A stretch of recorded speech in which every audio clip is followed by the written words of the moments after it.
At 40 years old. My in-laws are dead. As I prepared to reunite with John in the city, I discovered his second family thriving there with grandchildren. For decades, I'd stayed in our rural home caring for his parents and raising our children, only to learn our marriage wasn't legally recognized. My children bore the cruel label of bastards. When I reawakened at 18, I was reborn. I vowed to rewrite destiny. The truth about John would shock everyone. His entire success was built on theft. After arranging my in-laws' funerals, I packed to join John in Chicago. Our long separation would finally end now that our eldest son would attend university there. But when I called John, he coldly informed me, "Emily, you were never my legal wife. Grace remains my only spouse." My hands trembled around the rotary phone. "What about our children?" "That's your problem," came his icy reply before the line went dead. As a college professor nearing tenure, John now moved in academic circles while I remained his rural embarrassment. Neighbors had warned me for years to formalize our union, but his parents' constant illnesses always derailed those plans. Staring at our threadbare living room, I calculated the cruel math. In 20 years of marriage, we'd actually spent less than 12 months together. Sarah hummed cheerfully while packing, blissfully unaware her father had disowned us. "Mom, should we bring winter coats?" she called from her room, carefully selecting our least worn clothes. "Jenny says city folks wear fleece now." My throat tightened watching her fold patched sweaters into battered suitcases. John had barely sent money these past years, leaving us surviving on scraps while he built his urban life. Now we were being discarded like last season's fashions. Sarah emerged with her suitcase, studying my expression. "Did Dad say when he's picking us up?" The hope in her eyes shattered me. How could I tell this child we'd become John's dirty secret? The man who'd claimed I trapped him in our village now erased our existence to protect his polished academic image. But as my fingers brushed against hidden documents in my apron pocket, I smiled. Let him enjoy his stolen position a little longer. The real battle was just beginning. I adjusted my expression to appear as gentle as possible. "Yes. John said he'd meet us at the station." Sarah's eyes lit up before she rushed back to finish packing. That's when Grace returned home clutching a piece of paper, his face ashen. "What's wrong?" After prolonged hesitation, he finally spoke. "Mom, the village council says we're not legally related to John. This can't be right." He closed the door and lowered his voice. Many educated youth families needed council certification for relocation, requiring documentation from both urban authorities and local officials. John had never filed paperwork for us. We had no marriage certificate.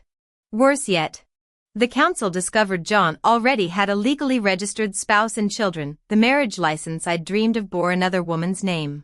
Grace gripped my shoulders desperately. "Say something. Mom. What's going on?" His voice broke. "They're withholding my college acceptance letter too, claiming family registry issues."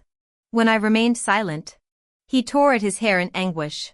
After years of struggle, his hard-won chance at higher education now crumbled because of phantom parentage. The admissions office found his household registry listed no father. Yet he wasn't an orphan or special case. Only one explanation remained: he existed in bureaucratic limbo as an unregistered citizen, without legal status. His enrollment froze indefinitely. Grace's anguished sobs filled the room as I stood paralyzed. John's phone number now rang endlessly. At the council office, clerks shrugged. No records existed of his work unit or contacts. The bitter truth crystallized: every promise had been fabrication. John had meticulously planned this vanishing act. The village chief mentioned water damage destroying old archives, his pitying gaze avoiding mine. Perhaps confront him at his university directly? My bitter laugh startled him. That institution doesn't exist either. I checked during Grace's college applications. The next morning, villagers found Grace's broken body beneath the cliffs, his stiff fingers still clutching the identity verification form. Gossip spread like wildfire through the valley. Neighbors' glances turned venomous while drifters circled our home. Sarah returned from school daily in tears, classmates taunting her as bastard spawn. The twin losses of father and brother hollowed her spirit. The afternoon she locked herself in her room wearing the new dress meant for city life.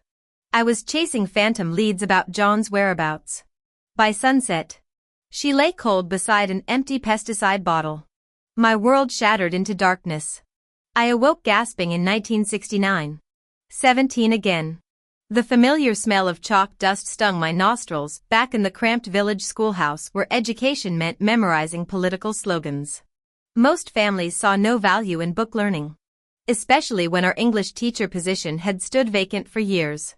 My father had dragged me here daily despite multiple failed attempts at high school entrance exams. While former classmates earned technical degrees, I remained stuck repeating 9th grade. The Valley's eternal dropout. My father couldn't bear the shame and ordered me home to prepare for marriage arrangements advertised free on WeChat by Hub Ambassador. Grandpa's politically problematic family background had condemned Dad to backbreaking farm labor his whole life. Though educated and literate enough to temporarily serve as village chief, he swore to send me to school so I could escape rural life and secure a government job in the city. Villagers mocked Dad relentlessly, wasting money educating a liability like her. They sneered, especially families with multiple sons. Old Lynn's single daughter means their family line dies with her. Gossips crowed. Marry her and inherit the father-in-law's property. Matchmakers swarmed like vultures when my marriage prospects arose. Since my rebirth, I'd endured 2 suitors daily, all from impoverished families with 3 pairs of pants shared among 6 people. Their pristine political pedigrees guaranteed education and ration privileges. I'd hoped early marriage might spare me encountering that scoundrel John. But fate kept twisting the knife. The latest suitor rejected me, my family background too tainted. Memories of my past life haunted me. John had sweet-talked me into early marriage and children, abandoning me in the village to care for his parents while he returned to the city. I'd naively handed him all legal documents when Dad lay dying in the hospital, enabling John to register our children under my family's household registry. Our babies' blood-streaked faces, their bodies battered and pleading for justice, still tormented my sleepless nights. When the educated youth arrived, the whole village gathered. 5 city-bred students disembarked, several from the same university. John trailed behind, resentment etched across his face. My focus locked on the lead volunteer, Sarah, the rural-born girl with clumsy Mandarin who'd later become an education reform pioneer. Last lifetime, I'd marveled why top student John chose our backwater village over urban opportunities. High ideological devotion. He'd dismissively answer when I asked, adding with condescension, "You never finished high school, you wouldn't understand political consciousness." I'd swallowed his contempt then, believing my repeated academic failures proved his superiority. But rebirth granted clarity, every smug word, every calculated maneuver now glowed red like warning signs. As Sarah addressed the crowd, I studied John's performative smile, the revolutionary slogans dripping from his tongue, and began plotting how to dismantle the monster I'd once adored. Only then did I realize he'd looked down on everything here from the very beginning. I started noticing the neglected details that had actually been warning signs all along. To figure out John's background sooner, I threw myself into studying. When educated youth needed lodging with local families, I immediately invited the short-haired woman named Sarah to stay with us. In my previous life, it had been John who stayed at our house. Sarah arrived with minimal luggage but an entire burlap sack of books. I spent every free moment reading with her, bombarding her with questions. No matter how childish my inquiries, Sarah patiently explained concepts, taught me study methods, and supervised my learning. "Knowledge will always serve you," she'd say. Villagers whispered behind my back when they saw me studying again. "Emily's gone mad with books," they sneered. "How many times has she failed middle school exams? What an embarrassment. Even the educated youth tell her to get some sleep." Sarah noticed my late-night study sessions left me drained during daylight hours. She created a structured schedule limiting study time to 8 hours daily, insisting on balancing work with rest. John occasionally visited Sarah during this period. Being classmates assigned to the same rural post gave them shared experiences. Every time I saw that bastard's face, visions of my son's tragic death flashed before me. His father owed me a life. I deliberately interrupted their conversations, casually posing loaded questions. When are you all returning to the city? Do you plan to stay in the village permanently? Initially, the educated youth had arrived brimming with revolutionary fervor. But reality proved harsher than textbook idols. For these city-bred youths, rural life became a nightmare: summer mosquitoes, winter drafts, primitive sanitation, the perpetually grimy kitchen with its moldy cutting boards, fly-covered utensils, and rusted cauldron, threadbare towels, dishes never fully clean, the pigsty-connected outhouse crawling with maggots. City girls screamed when hogs snorted during their toilet visits. First communal meals left them covered in flea bites. Their idealism crumbled faster than adobe walls. Some couldn't last a month before begging to return home. But going back wasn't simple. John's visits always circled back to escape plans. They'd volunteered for rural service through school programs. Yet within half a year, everyone neared breaking point. In my past life, I'd been too enchanted by John's sweet talk to notice others suffering. Assuming all educated youth shared his views. Some had warned me about his manipulative nature. How had I responded? You're just jealous he chose me over you. I still cringe remembering their pitying looks before they walked away. Now educated youth began trickling back to cities. Our village's group grew restless, swarming our house daily to petition my father, the village chief. From what I gathered, there were 6 main pathways for urban repatriation: recruitment, medical retirement, hardship withdrawal, job transfers, school enrollment, military service. John's parents were registered under the rural household system, but he managed to transfer his residency to the university after passing college entrance exams. His registration remained in the talent market after graduation until formal employment. None of the other relocation criteria applied to him. Dejected, John told Sarah, "Looks like I'm stuck here forever." Sarah glanced up from her book, snapping, "You chose to give up that faculty position for romance. Play stupid games. Win stupid prizes." My ears perked up against the wall. So John's rural assignment had hidden motives. After prolonged silence, John sighed. Grace's frail constitution. The countryside could have killed her. My chest tightened hearing Grace's name. Wasn't she John's legal wife? Since when did she factor into this? Sarah barked laughter. Her father's the university president. They secured her urban job ages ago. You just handed your position to her childhood sweetheart like some lovesick fool. As former student council staff, Sarah knew all the administrative secrets. She'd only revealed this because John started eyeing her as escape route. My jaw dropped. The noble sacrifice I'd admired was actually simping? Yet in my past life, they'd still married. How? The mystery soon unraveled when Grace arrived with the literacy program inspection team. Last time, John had conveniently taken me scarf shopping in town during their visit. This time, I'd see his precious first love myself. Grace glowed like moonlight in her blue dress. Villagers whispering angel. From my hiding spot in the riverside reeds, I watched their heated argument. "I'm getting married," Grace said. John gripped her shoulders, shaking. "I abandoned everything for you. My career. My future. Father arranged my position years ago," came the fragmented reply. I never asked. Mosquitoes feasted on me as Grace departed, leaving John stunned. Soon after, John started courting me like a rutting peacock, presenting wilted wildflowers. He crooned, "Emily, you're the fairest maiden." I accepted with honeyed lies. "Father says 2 university spots are available. I'll secure yours." His eyes lit up. "They call you delusional. But I see your determination. You'll pass the exams. We'll escape together."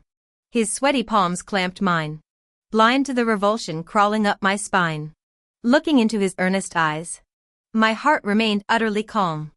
The phrase "moving to the city" had trapped me for half my lifetime and claimed the lives of my 2 children. The more urgently he pursued his ambitions, the deeper my anguish grew. To reach the city, he'd pretended affection, siring children with me. To marry Grace, he'd abandoned his family without hesitation. Through 2 lifetimes of entanglement, this man remained unchanged, still selfish, still profit-obsessed. I'd often wondered what vengeance could truly satisfy. Killing him? Making him regret? No. Letting him linger without hope would be sweeter. That evening I asked my father, which villagers got return permits this time? He stiffened, liquor cup hovering near his lips. Why ask? Who's been pestering you? The educated youth's return to cities stirred complex interests. These matters delicate. I shrugged. Curiosity. He drained his cup. Warning. The party decides these things. Don't meddle. Of course. I said, returning to my meal. Just stay fair and square. Dad. Transparency protects you. My words made him pensive. Last lifetime, he'd secured John's city return for my sake. The subsequent scandal destroyed his reputation. He died full of regrets. Sarah had once hinted, John's cunning, be careful. I'd mistaken her concern for jealousy. Now I understood her truth. By any measure, John would probably never make it back to the city in his lifetime. The man radiated arrogance, sneering at villagers and fellow urban transplants alike. During farm work, his constant shirking earned everyone's disdain. No wonder he'd targeted me. He'd simultaneously courted 2 other cadres' daughters. Staging some grotesque selection ritual, whoever secured his return permit would become his bride. When this reached me, I nearly thought him deranged. Who did he imagine he was? Beyond this farce, he'd been desperately networking with former classmates for city jobs. While he fancied himself subtle, his grandstanding had long irritated other youths. My desk overflowed with damning letters about him. Selecting the most vehement, I recopied them to Grace's fiancé at his university address. That righteous scholar would appreciate the materials. Our village committee filed official reports detailing his moral corruption. Predictably, his permanent record now bore these stains. The final blow came when John's alma mater received evidence of his harassment toward village women, conduct bringing shame to all educated youth. The disciplinary committee unanimously expelled him. When the notice arrived, John completely broke, fleeing toward the city under cover of darkness. He hadn't even reached the train station before being turned back by railway police. Without introductory letters or identification, he couldn't purchase tickets. Even if he'd stowed away, they'd have deported him at the destination. Defeated, John returned to the village and called his alma mater's administration office. Grace's fiancé answered. Whatever was said during that call remains unclear, but witnesses reported John smashing the village committee's only telephone. The local officials filed a police report, landing John in jail. When officers reviewed his file noting prior disciplinary issues, they tacked on additional charges, $50 fine or 15 days detention. Penniless, John chose incarceration, permanently staining his record with this honorable offense. I assumed this would finally settle him. Yet the man kept scheming. Barred from returning to the city yet unable to establish local roots. Regulations demanded his repatriation to ancestral lands, a mountain hamlet more isolated than ours, where villagers trekked a full day's mountain trail followed by half a day's oxcart ride to reach the nearest town. As the Wilson family's golden child who'd flown from peasantry to prestige, John's academic success had let his parents lord over their neighbors. Desperate to avoid deportation, he hatched a reckless plan. On the eve of Sarah's urban repatriation, we gathered for the educated youth's farewell banquet. Amid drinking toasts and nostalgic speeches, we all grew tipsy. I downed a cup myself, clinging to Sarah while weeping. Later, flashlight in hand, I navigated home through darkened alleys. Rough hands yanked me into shadowed depths. My muffled screams accompanied frantic struggles as calloused fingers tore at my clothes. Though my attacker wore mask and hat, the chaotic silhouette burned into memory. Footsteps approached. Torch beams sliced through darkness as villagers swarmed the alley. Stop right there. Catch the pervert. House lights blinked awake across the neighborhood. sealing both ends of the narrow passage. My assailant scrambled up. But liberated screams pierced the night. "Help! Pervert!" They dragged a man into the torchlight. The mob ripped off his cap, revealing John's unshaven face. Sexual assault charges carried prison sentences then. As a repeat offender, John drew a 2-year sentence through cumulative convictions. News traveled to his parents. They appeared at my family home. Having heard victim pardons could commute sentences, his mother kowtowed on our dirt floor, wailing, "Save my boy. Girl. He didn't mean it. He's our only hope. If he's jailed, I'll hang myself on your gate." The stone-faced Wilson patriarch brandished a woodsman's axe, vowing to slaughter my family if I refused. Staring at these familiar yet alien faces, bitterness flooded me.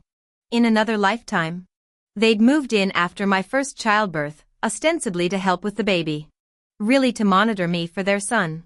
During those years, I constantly contemplated taking my child to the city to find John. Whenever I considered this, either his mother would suddenly develop debilitating back pain or his father would require emergency 4 treatments at the clinic. Endless excuses to keep me trapped. As they aged and became bedridden from their own karmic retribution, my captivity only tightened. John never once fed his parents or washed their clothes, only appearing briefly for their funerals. Though I performed all caregiving duties, he claimed the filial son's reputation. Now I realize those wretched elders had conspired with their golden boy from the beginning, 3 predators working in tandem to devour my life. I contacted authorities demanding maximum sentencing. If they cherished their son so dearly, let them reunite in prison. With this human time bomb removed, I completed high school early and gained admission to the same university John had attended. During orientation week, I immediately requested access to historical admission records. In my previous life, campus officials had identified 3 John Wilsons in their archives. Yet none matched my tormentor. Some dark secret lurked in those files. Sarah, now working in the state education department, updated me on former acquaintances during my campus move-in. She revealed John's continued violence even behind bars. Inmates loathed sexual offenders. Cellmates brutalized him daily until he snapped during an attack, teeth tearing through a man's throat like a rabid animal. Guards reportedly froze at the carnage, bloodied and deranged. John screamed about his academic pedigree between psychotic laughter. The victim bled out before reaching the infirmary. After solitary confinement, they transferred him permanently to psychiatric lockdown. Sarah handed me weathered textbooks in my dorm. My old lecture notes. She smiled. "Might help your studies." I gifted her a handmade herbal pillow for insomnia, eternally grateful for her help navigating high school enrollment. After she left, I bought 2 liquor bottles and hiked to the wooded hills behind campus. Beneath oak shadows, I arranged ritual offerings, fresh apples, photocopied family registry pages, and a sundress from better days.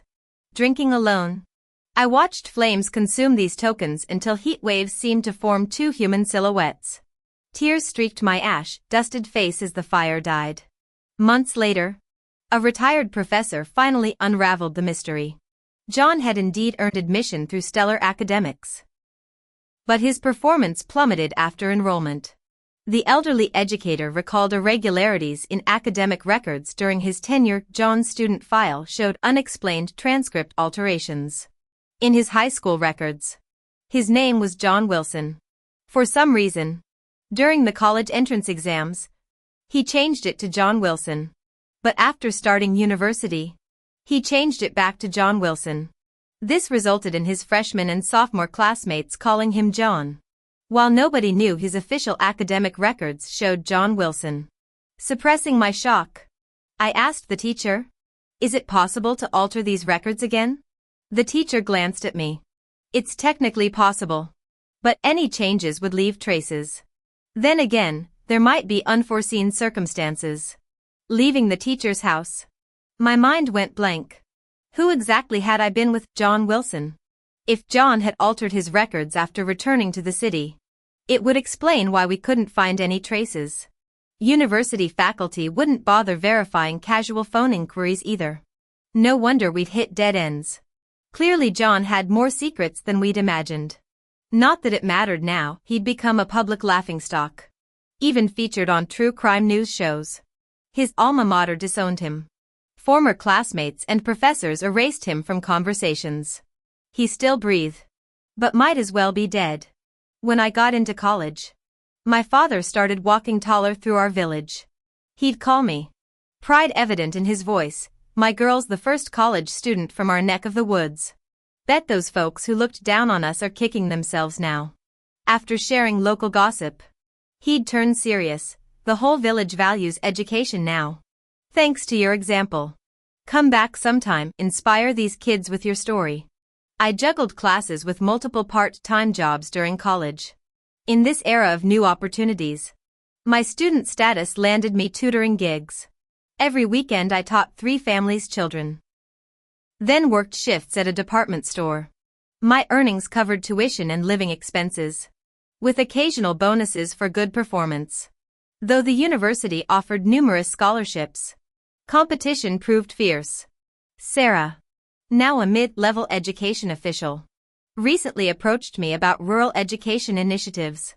Country schools need to show parents education pays off, she explained, while city schools focus on cultivating student interest. Her words echoed my father's phone lectures perfectly. I agreed immediately. As the poster child for rural academic success, I began touring village schools with motivational speeches. Tearful children vowed to study harder after hearing my story. I distributed my alma mater's brochures, urging them to become my fellow alumni.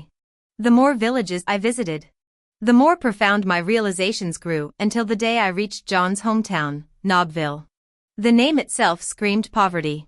Children wore filthy clothes with runny noses streaked across their faces. Older kids carrying siblings on their backs.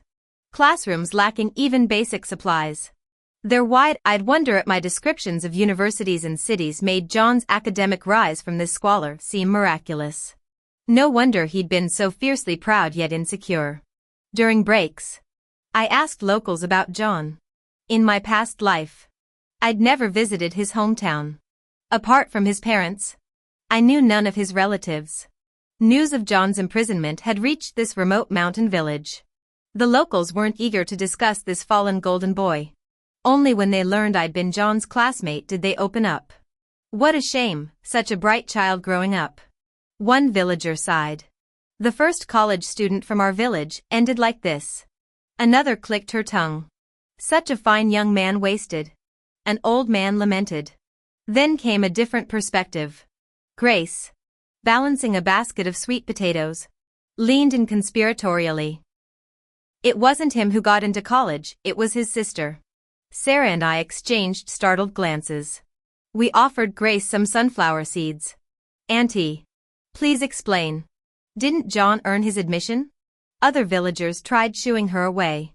"Quit your nonsense. Grace, go cook dinner. These city scholars won't believe your tales." Their half-hearted protests soon faded as folks returned to chores. Grace settled on a weathered stool, unraveling a decades-old secret, the truth John had buried through 2 lifetimes. The Wilson family had twin newborns. They'd planned to abandon the girl, keeping only the boy. But village elders warned separating twins with spiritual bonds would kill both. Thus, John's sister survived as her brother's shadow. The Wilsons mortgaged their future to send their son to town school. The sister became his live-in caretaker. But while John played after school, she secretly completed his assignments. Identical twins fooled teachers for years. By college entrance exams, the sister wore John's clothes and haircut. During testing, she rebelliously wrote her own name on the answer sheet, John instead of Yuan. One radical stroke difference sealed their fates. Sarah gasped. But schools verify IDs. The exam name wouldn't match his documents. Grace chuckled. The girl wasn't even registered. The Wilson family registry only showed Yuan. Those scheming parents kept changing names, John today, Yuan tomorrow. My Semite-literate father had misheard Yuan as John during registration. John exploited this error, using the false name to court me while hiding his unregistered sister's existence. That's why he refused marriage paperwork, terrified I'd discover his fraud. After returning to the city, John quietly reverted to Yuan during ID renewal, burying the sister who'd sacrificed everything. 2 lifetimes of lies crumbled under Grace's relentless mountain sun truth-telling. The sunflower seeds were gone, and Aunt Grace was eager to head home. I grabbed her arm. "Auntie, what happened to the real John Wilson? What about John's sister?" Grace hesitated before waving me off. "Dead." She left without another word. Sarah and I stood speechless, the weight of silence pressing down. The Wilson family could only have one John. The other had briefly existed before vanishing without trace, save for that misspelled name on a college entrance exam years ago. Our trip to Willowbrook Village left Sarah and me unsettled. We couldn't pinpoint why, but something felt fundamentally wrong. "Sarah," I said quietly, "if John had been allowed to take that exam openly, do you think she could have been like you?" I nodded bitterly. Her undocumented status sealed her fate. No household registration meant no legal existence. The mention of paperwork twisted my heart, memories of my own son's death resurfaced. John had forged documents to give him a shadow life. He'd slipped through cracks in rural systems to attend school. But cities exposed his lack of records. Like the ghost sister hidden behind John's identity, he'd existed without truly living. Suddenly, I knew that monster John deserved to die. Back at campus, I visited the psychiatric hospital. John, though part of me still wanted to call him by his sister's name, was now in maximum security. Pulling strings, I disguised myself as a nurse to enter his isolation room. He looked unchanged. Same predatory gaze beneath the restraints. When he saw me, his pupils contracted. I knew his madness was an act. Holding up a pair of magenta trousers from the Wilson estate, I demanded, "Remember these?" He stared through me. I raised my voice. "Drop the act. John, I know about your sister. And I know you killed her." His eyes flickered at her name. "Ha! I'm John Wilson," he croaked. I slapped him hard. "Murderer. You killed your cellmate. You killed your sister."